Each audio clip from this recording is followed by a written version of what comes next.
নেইমারকে যারা ভালোবাসেন না, আপনারা না ভালোবাসতেই পারেন, কিন্তু প্লিজ নেইমার ভক্তদের সামনে তাকে ট্রোল করবেন না।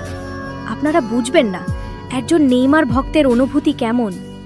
আমি একজন নেইমার পাগল, আমি একজন নেইমার ভক্ত। আমার সামনে বসে কেউ যদি নেইমারকে নিয়ে হাসে, তাকে ট্রোল করে, আমার ভেতরটা ভেঙে যায়। কারণ আপনার কাছে সে শুধু একজন প্লেয়ার, কিন্তু আমার কাছে সে একটা অনুভূতি, একটা ভালোবাসা।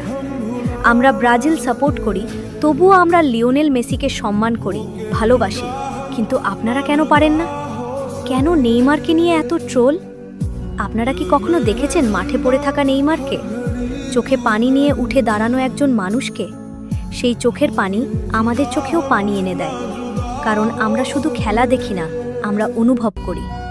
নেইমার যখন হাসে আমরা খুশি হই, নেইমার যখন কাঁদে আমাদের বুক ভেঙে যায়। অনেকেই বলে নেইমার শেষ, কিন্তু আমরা বিশ্বাস করি নেইমার শেষ না, নেইমার ফিরবে। হয়তো আবার ড্রিবল করবে, হয়তো আবার সবাইকে চুপ করিয়ে দিবে, আর সেদিন যারা ট্রোল করত তারা আবার হাততালি দিবে।